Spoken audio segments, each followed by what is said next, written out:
안녕하십니까. 전남대학교 철학연구 교육센터의 호남 근현대 유학연구단에서 노사학파의 연구를 수행하고 있는 학술연구 교수 중에 한 사람인 이향준입니다. 오늘 제가 다룰 분은 문자 그대로 노사학파의 직전 문인군 가운데 가장 핵심적인 역할을 수행했던 분 가운데 한 분이라고 할 수 있고, 실질적으로 그 중에서도 가장 중요한 역할을 수행했던 분이라고도 할 수가 있습니다. 합천 출신의 노백헌 정재규 선생입니다. 정재규 선생은 노사 선생의 직전 제자들을 대표할 뿐만 아니라 특히 영남 우도 지역의 지도력을 발휘한 유학자로 활동을 했고, 그리고 특히 담성의 신안정사에서 1902년에 세 번째 노사집, 그러니까 83년, 89년, 그리고 이제 1902년이 되지요. 세 번째 노사집이 중간이 되는데도 결정적인 역할이자 부심점 역할을 했고, 그 뒤에 나타나는 저희들이 잘 알고 있는 노사 선생의 성리학설, 특히 두 가지 문건이 큰 역할을 했습니다. 외필과 남양 사이. 그래서 이 두 가지 문건이 조선 후기 성리학계, 사실상 우리나라 조선 성리학을 논쟁사로 본 관점에서 보면 이제 우리 조선 성리학은 논쟁사에서 제 표현에 따르면 마지막 불꽃에 해당하는, 그 성리 논쟁이 불붙었을 때도 노사학파의 이론적인 입장을 대변하는 주축으로도 활동을 했었습니다. 특히 그 당시에 가장 강력한 비판은 연재 송병선 선생과 그리고 신석재 송병순 선생이 되는 측, 다시 말하자면 우암 송시열로부터 이어지는, 크게 보자면 이제 율곡 우암 계열을 잇는 연재학파로부터의 비판도 있었지만, 실질적으로 이 지역에서 가장 큰 비판을 가했던 것은 이제 전주 출신의 간제 전우 선생이었죠. 그때 이제 노백헌 선생이 중요한 역할을 하게 되는데, 이론적인 반론하는 역할을 하게 되는데, 이걸 이해하기 위해서는 세 분의 생물 연대를 생각하면 조금 감을 잡을 수가 있습니다. 예를 들자면 노사 선생이 1879년에 세상을 떠나시죠. 1798년에 태어나가지고 82의 나이로 세상을 떠나십니다. 그런데 노사 선생에 대해서 가장 강력한 비판자였던 간제 전우 선생은 1841년생이에요. 1841년이 언제냐 그러면 다산 정약용 선생이 유배를 18년을 살고 해배되어서 강진에서 유배해서 풀려가지고 18년을 사시다 돌아가시는데, 그게 정확하게 18년에서 36년, 그래서 1836년에 세상을 떠나십니다. 그러니까 정약용 선생이 세상을 떠나고 36년이니까 5년 뒤에 간제 전우 선생이 태어나는데, 돌아가시는 건 언제냐 그러면 1922년이에요. 그러니까 우리가 경술국치를 기준으로 할 때 전우 선생은 정약용 선생이 돌아가시고 5년 뒤에 태어나서 1910년 경술국치를 당하고 조선이 일제 식민지가 된 다음에도 13년을 더 사셨습니다. 그러니까 식민지 생활을 노년에 경험을 하셨죠. 물론 이제 개화도에 들어가서 고생을 하셨습니다만은, 그런데 정재규 선생의 생물연대를 보면 간제 전우 선생보다 2살이 어립니다. 1843년생이에요. 그리고 세상을 떠나는 것은 1911년생입니다. 죄송합니다. 1911년입니다. 그러니까 경술국치를 기준으로 하면 노백헌 선생은 경술국치를 당하고 2년 만에 세상을 떠납니다. 그러니까 외필과 남양 사이가 내용이 문제가 돼가지고 간제 전으로부터 비판이 가해졌을 때 노백헌 선생이 어떤 생각을 가졌을지를 저희들이 비슷하게 추론을 할 수가 있는 겁니다. 왜냐하면 연배가 같거든요. 2살 차이거든요. 그리고 자신은 노사 선생의 직전 문인이죠. 그러니까 정재규 선생이 보기에는 자신과 같은 동년배에 속하는 후학이 스승의 학설에 대해서 강력한 비판을 제기하니까 거기에 대한 이제 책임감을 갖고 나선 것이다. 이제 그렇게 볼 수가 있는 겁니다. 자, 이런 얘기는 조금 뒤에 가서 좀 섬세하게 하기로 하고, 정재규 선생의 자는 영호라고도 하고 후윤이라고도 합니다. 호는 잘 아시는 것처럼 논어에서 따온 노백헌이라는 호가 있고, 그리고 맹자의 한 구절에서 따온 애산이라는 호가 있습니다. 본관은 초계지요. 그러니까 초계 정시인데, 초계 정시와 전라도를 생각하면 정재규 선생 본인하고는 조금 거리가 있습니다만은 16세기에 호남 지역의 살인문화가 꽃피웠을 때 초계 정시가 중요한 역할을 하지요. 그 전라도의 초계 정시로서 중요한 역할을 했던 집안은 해남에 있었던 초계 정시 집안이었습니다. 이 집안은 고려 후기부터 아마 그 지역에 세거하고 있었던 중인 집안으로 추정이 되는데, 관아에서 아마 서리 일을 맡아가고 있던 그 대대로 그 일을 맡아가고 있던 집안인데, 해남이 바닷가 지역이라는 특징을 이용해서 상업적으로 재능을 발휘해서 부를 축적했던 집안이었습니다. 그래서 이 집안의 신분이 중인 집안이었기 때문에 조선이 안정기에 접어들면서 이 집안에서 이제 일종의 사대부로의 신분 상승을 꾀하는 일환으로 젊고 유능한 사대부들을 집안의 사위로 맞아들이죠. 그렇게 해서 고산 윤선도 선생의 아마 5대 정가 될 겁니다. 어초운, 우리가 이제 해남 윤씨라고 하는데, 그 어초운 윤여정 일가가 초계정시 집안의 사위가 되고, 그리고 또 한 사람, 나주 출신의 탐진 최씨지요. 금남 최부 선생이 그 초계정시 집안의 사위가 됩니다. 그래서 처가가 해남이죠. 그래서 초계 정씨들은 자신들이 모았던 지분을 집안의 딸을 통해서 사위들에게 상속을 시켜주게 되는데, 공교롭게도 금남 최부 선생이 외동딸만 가지게 되지요.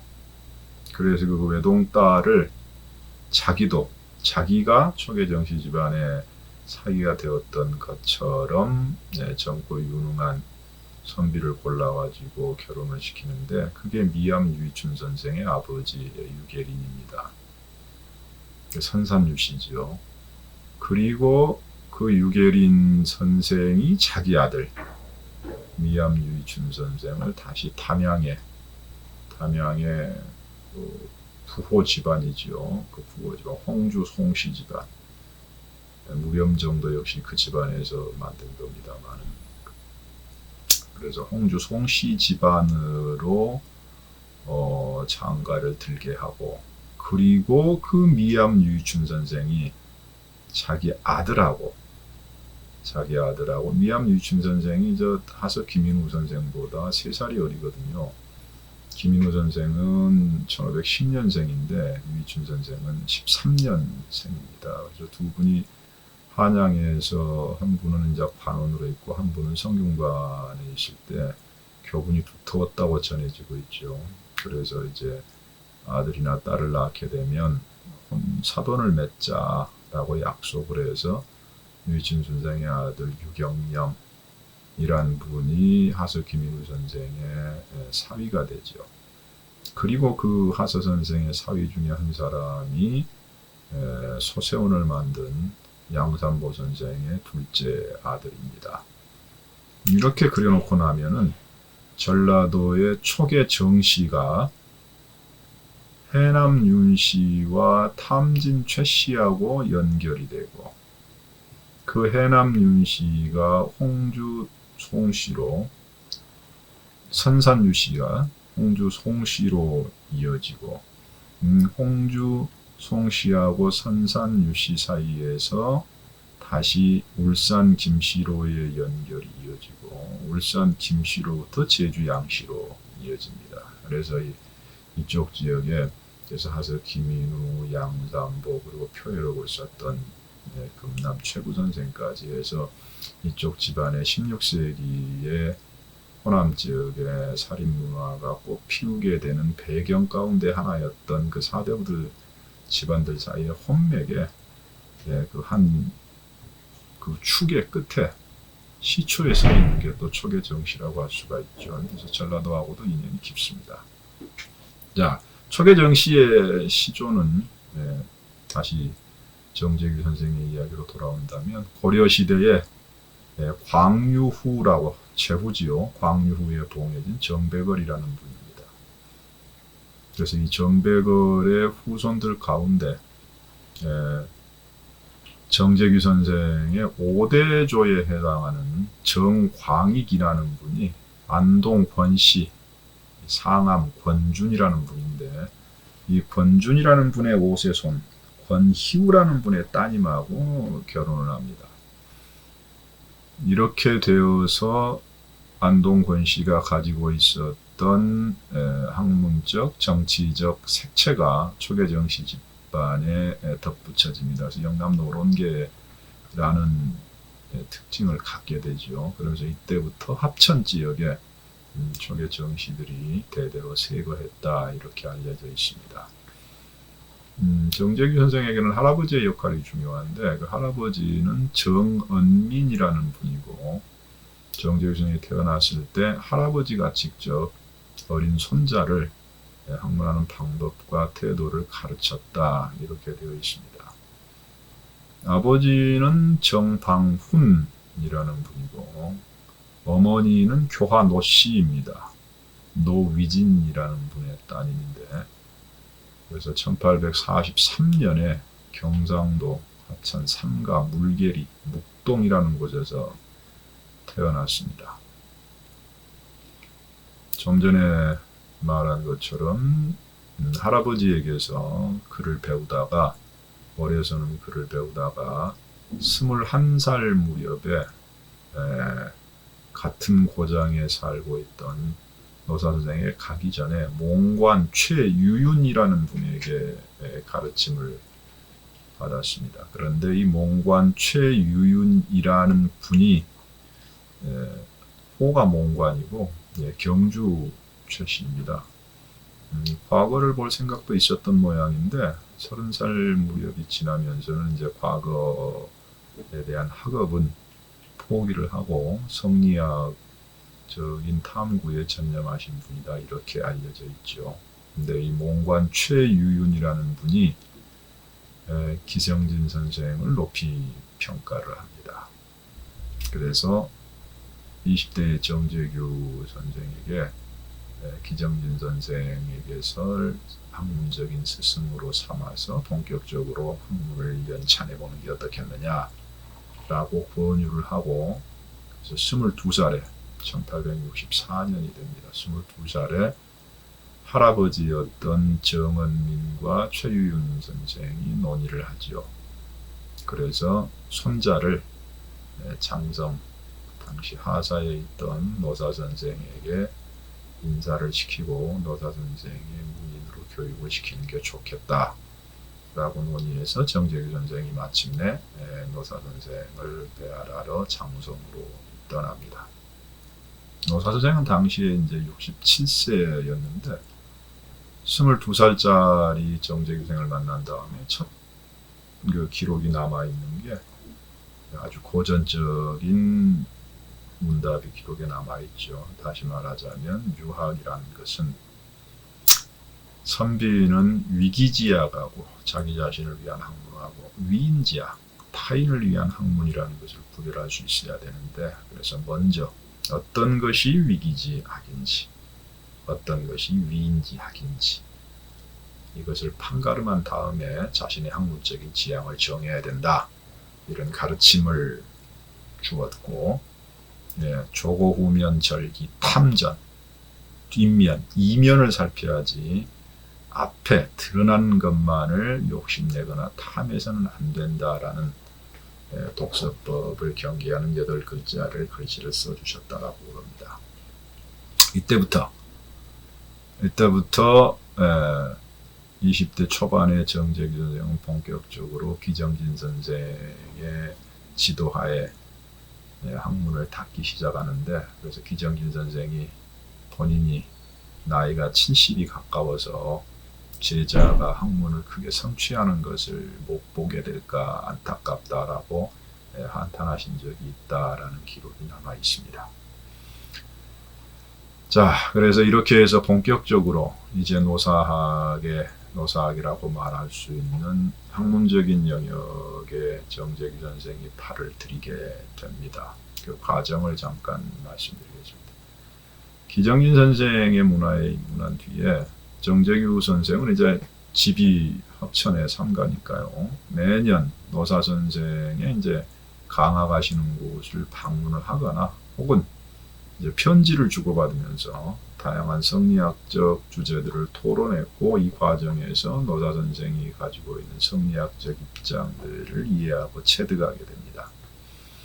그래서 가장 대표적인 게 1875년 10월에 정재규 선생이 장성을 방문했을 때, 그때 노사 선생은 본인의 철학적 저술의 대표작 가운데 하나인 남양사이를 대곡 김석구 그리고 일신제 정유림 선생과 함께 직접 노사 선생에게서 그 내용을 들었고, 사흘에 걸쳐서 밤낮으로 노사 선생하고 주변의 동문들하고 함께 그 내용에 대한 강론을 진행했다, 라는 내용이 있습니다.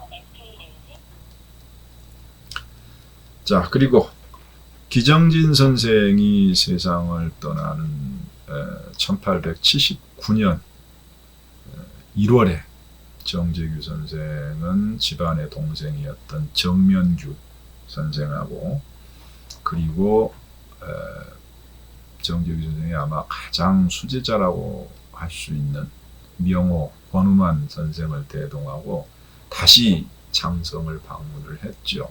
권우만 선생은 그래서 노백헌 선생의 문인록에 보면은 정명규 선생하고 권우만 선생이 1, 2번으로 쓰여 있거든요. 근데 동시에 노사 선생 연원록에는 이때의 집지한 기록 때문에 직전 문인으로도 등재가 되어 있습니다. 이런 일은 그 당시에 많이 흔했으니까요.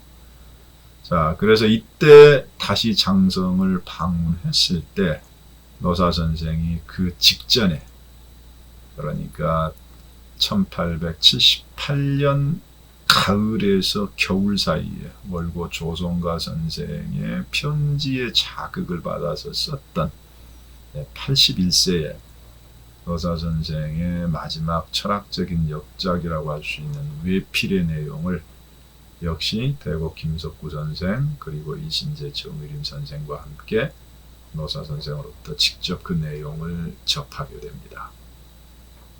아시는 것처럼 외필은 그의 초여름에서 가을 사이에 있던 조성가 선생과의 편지 문답을 계기로, 다시 말하자면 율곡의 철학이 주기론이다라는 반론에 대해서 어떻게 반응할 것인가, 학문적으로 대응할 것인가에 자극을 받은 게 노사 선생의 평생의 성리학적 문제의식을 자극해서 리를 중심으로 하는 자신의 이론적 입장을 강한 목소리로 그 강한 목소리라는 게 율곡 이이 선생이 우계 성원 선생에게 보냈던 편지의 한 구절에서 말했던 기자의 비유사지라는 7글자, 이 7글자의 해석에 이의를 제기하는 방식으로 글을 썼죠.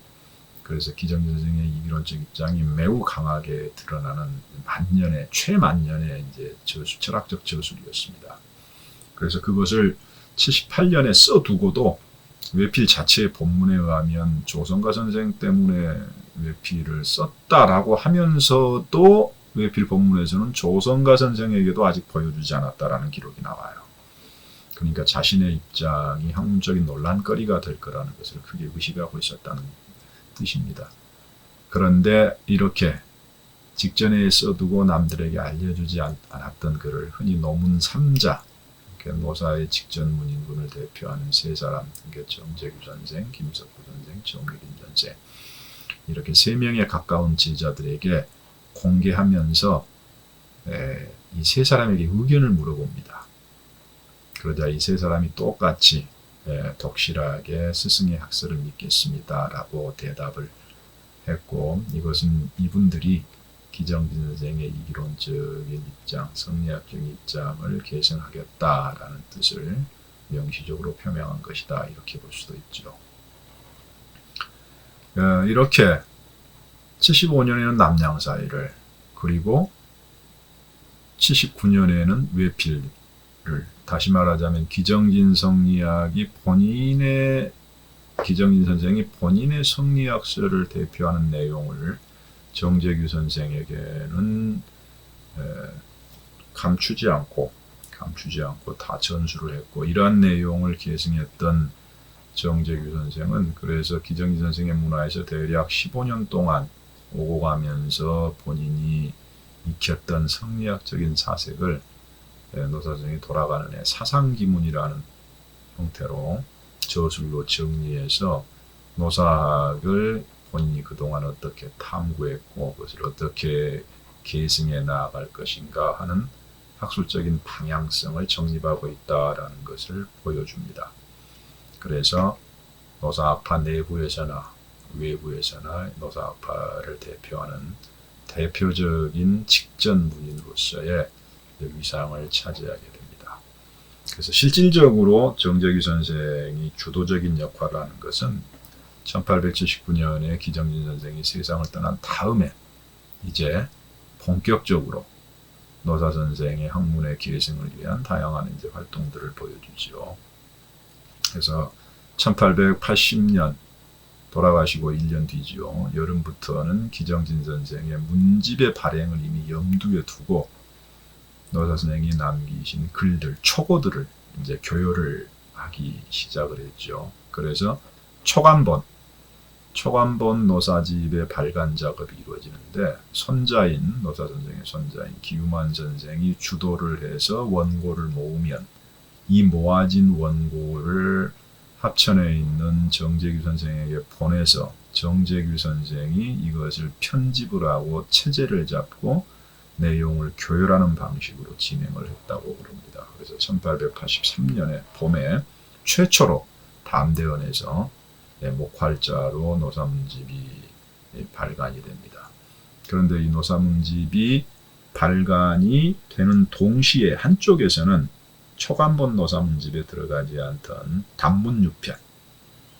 단문유편을 간행해야 된다라는 논의가 나타났고, 그래서 주요 문인들이 다시 기우만 선생을 중심으로 회의를 걸쳐서 단문유편을 간행을 하자라고 했고, 그렇다면 이 단문유편의 편집을 또 누가 맡을 것이냐, 역시 이것도 정재규 선생이 맡기로 결정이 되었습니다. 그래서 정재규 선생은 동문이었던 김현옥 선생하고 함께, 삼산 김현옥 선생하고 함께 단문유편의 편집 작업에 착수를 하는데 이건 좀 시간이 걸립니다. 그래서 1887년에 단문유편이 노사문집에 포함되지 않은 단행본으로 간행이 마무리가 되죠. 그래서 이런 일련의 노사 선생의 유작들을, 저작물들을 간행하면서 정재규 선생은 노사학파 외부에서 노사학을 계승하고 확산하는 지도적인 인물로 대두하게 되었고, 또한 본인이 노사학을 계승하기 위한 이론적이거나 실천적인 발판을 마련했고, 이제 이것을 바탕으로 본격적인 강화 활동에 나서게 됩니다. 그래서 많은 강화 활동을 해서 후학들을 기르는데, 그 대표적인 것 중에 두 개만 지적을 하자면, 하나는 회계 강해가 있고 또 하나는 종산 강해라고 할 수가 있습니다. 예, 이 다음 내용부터는 잠깐 쉬었다가 다시 시작하겠습니다.